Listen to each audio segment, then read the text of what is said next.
Hello everyone, আসসালামু আলাইকুম। কী অবস্থা সবার? ওয়েলকাম করছি পোখারার সেকেন্ড ভিডিওতে।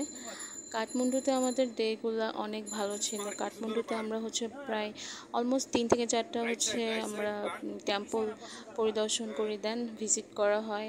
এরপর আমরা পোখারার উদ্দেশ্যে সকাল 6টা থেকে আমরা রওনা দিয়ে দিই। এটা আমাদের পোখারার দ্বিতীয় দিন, যেখানে আমরা যখন যাচ্ছিলাম পোখারার ওয়াল পিস প্যাগোডা মন্দিরের দিকে যাচ্ছিলাম আর কি। আর এটা অনেক উপরে, অনেক উঁচুতে ছিল। প্রায় আপনারা দেখতেই পারতেছেন আমরা কতটা উঁচুতে উঠছি। এবং এই উঁচুতে যখন আরও উপরের দিকে উঠতেছিলাম, দেন আসলেই খুব ভয় লাগতেছিল। আমরা শুধু বারবার ড্রাইভারকে বলতেছিলাম যে একটু স্লো চালান। আসলে ওরা এতটা এক্সপার্ট হয়ে যায় এই ধরনের রাস্তাগুলোতে গাড়ি চালানোতে, উনি খালি বারবার আমাদেরকে আশ্বস্ত করতেছিল। আমরা দোয়া দরুদ পড়তেছিলাম আর কি, আমিও এবং গিয়াসও। একটা সময় এত উপরে উঠছে যে তখন আমরা আর ভিডিও করার আসলে সাহস পাইনি, এত ভয় লাগতেছিল। পুরা গাড়ি উঁচুতে উঠে যাচ্ছিল। আপনারা দেখতেই পারতেছেন এখানে কতটা উঁচুতে উঠছে। পুরা নিচে যে খাদ। সো এখনও আমরা আরও উঁচুতে উঠতেছিলাম এই এমন একটা ওয়ান ওয়ের মধ্যে আপনারা ওই পাশ থেকে যে কোনো গাড়ি আসবে ওইটা ততক্ষণ বোঝা যাবে না যতক্ষণ না হর্ন দিবে, বা এই পাশ থেকে হর্ন দিবে, ওই পাশ থেকে হর্ন দিবে। এই সাইডগুলোতে খুব রিস্কি, অনেক সময় এখানে অ্যাক্সিডেন্ট হওয়ার সম্ভাবনাটা খুব বেশি থাকে। যাই হোক, আমরা আল্লাহ আল্লাহ আল্লাহ করে রাস্তাতে যাচ্ছিলাম, কারণ এত এত উঁচুতে উঠতেছিল। বসরা আব্বু তো কন্টিনিউয়াসলি দোয়া দরুদ পড়তেছিল, দোয়া ইউনুস পড়তেছিল, আমিও দোয়া ইউনুস পড়তেছিলাম। কি পরিমাণ নিচে দেখতে পারতেছেন আমরা কতটা উপরে উঠছি। তো আমাদের অলমোস্ট আমরা চলে আসছি এখানে, এবং ফাইনালি আমরা এসে পড়ছি।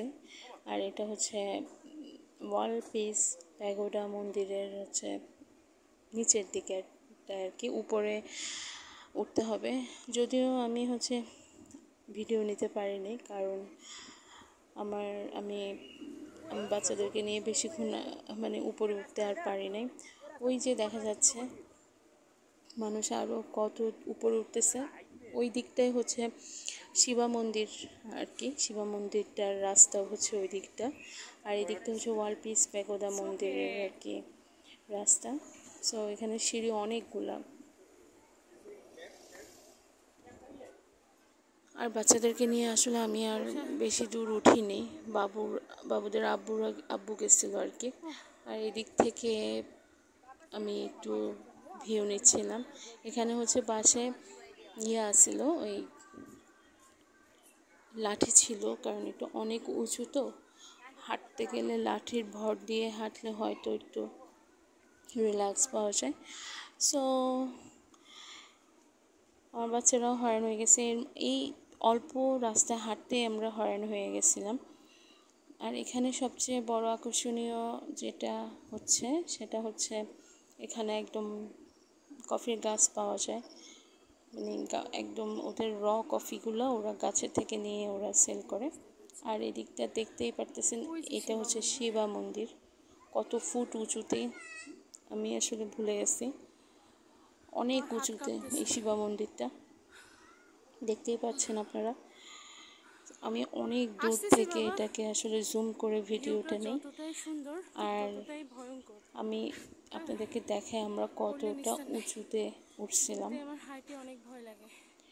নেপালের শহরটা আসলে পুরাটাই বাংলাদেশের মতো, কিন্তু কিছু কিছু আসলে ডিফারেন্সটা আছে। প্রত্যেকটা দেশের একটা কালচারাল ডিফারেন্স। এখানে আমি বলতেছিলাম যে আমরা কতটা উপরে উঠছি। তো আমি আসলে ওয়াল পিস প্যাগোডার ভেতরে যেতে পারিনি, এটা উপরের দিকে যাচ্ছিলাম আর কি। আমার ছেলেরা খুব হাঁপায় যাচ্ছিলো, আমিও হাঁপায় যাচ্ছিলাম, সো ওরা বই গেছিলো। অ্যান্ড এখানকার সবচেয়ে সবচেয়ে অথেন্টিক হচ্ছে ওদের এই যে কি সুন্দর দেখতেই পাচ্ছেন আপনারা কফির বীজ, এগুলো হচ্ছে সব হচ্ছে অর্গানিক কফির বীজ, এবং এখান থেকে জাস্ট প্ল্যান্ট করে ডাইরেক্ট হচ্ছে সেল করা হয় আর কি। তো আজকের মতো এখানেই শেষ করছি। থ্যাংকস ফর ওয়াচিং এবং সাবস্ক্রাইব মাই চ্যানেল প্লিজ।